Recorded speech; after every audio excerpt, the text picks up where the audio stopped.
Indeed, we have a lot of requests from across the world and across sectors from B2B clients that want to talk with us about customer experience transformations.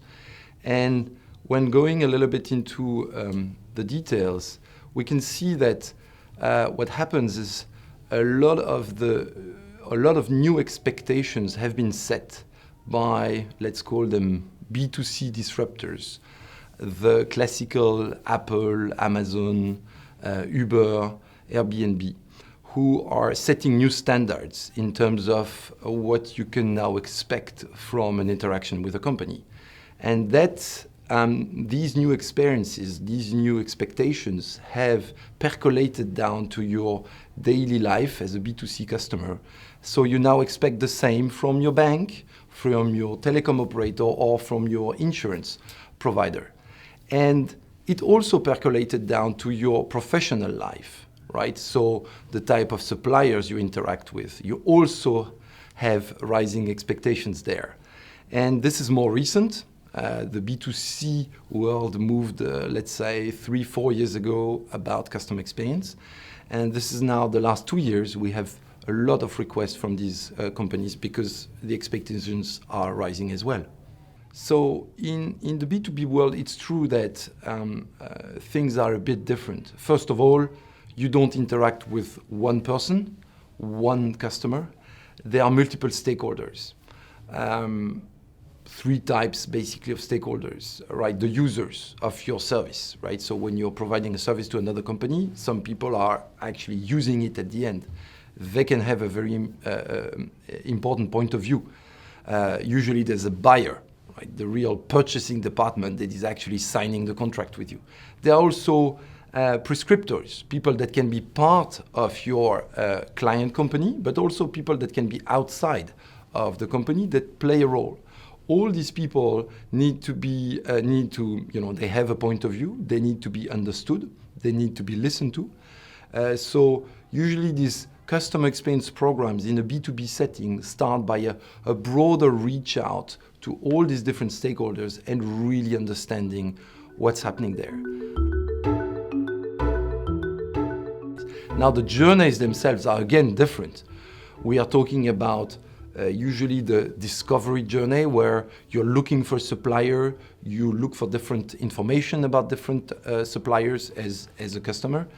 And so this is a bit of a broader search. Then you contract, and usually the contracting in the B2C world is very, let's say, structured, rigid, and there are not many clauses to discuss when you are signing with your telecom operator about your mobile plan. There could be when you are a big chemical company and you're dealing with a multi-billion company customer, you could actually discuss a lot of clauses. So the contracting part is quite long. There's also another journey around R&D. You could co-develop products with your clients. So this is a journey in itself that can last sometimes just a few hours because you need to define the characteristics of the products, but sometimes it takes years. In the case of a semiconductor company, building chips for our computers or phones, it can take 2 years of co-development. Then you have 2 or 3 other, let's say, classical B2B journeys about ordering and reordering. So this is the sort of the transactional part of the program.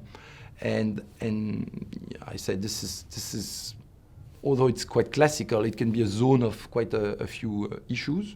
And then the point about dealing with exceptions or dealing with invoices are also a few important journeys. So as seen in the B2C world, digital is playing a big role in this transformation. I was mentioning at the beginning of this exchange the role of these digital disruptors in setting the scene for some of the transformations. So digital is indeed a big event there. However, we think about it as a tool to help the transformation. And usually a lot of B2C companies look at digital as a way to enhance the relationship through the existing contacts. So typically there are key account managers in the big relationships.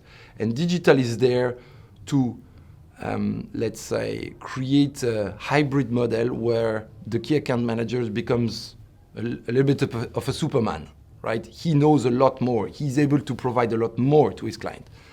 In certain journeys, he can replace. We know that, for instance, in the ordering and reordering journey, let's say in a recent survey we did, about 15% of the buyers would actually want to have a physical interaction with their salesperson to make an order, a repeat order of a known product, which means actually 85% of them are fine to have a completely digitalized interaction there. On the contrary, when we're talking about something new or a problem, an issue, a complaint, 50 to 70% of them still want to talk to someone. So again, that's where digital needs to enhance the relationship, up to making it fully transactional and fully automated in some cases, but the key account manager still needs to be there in the relationship.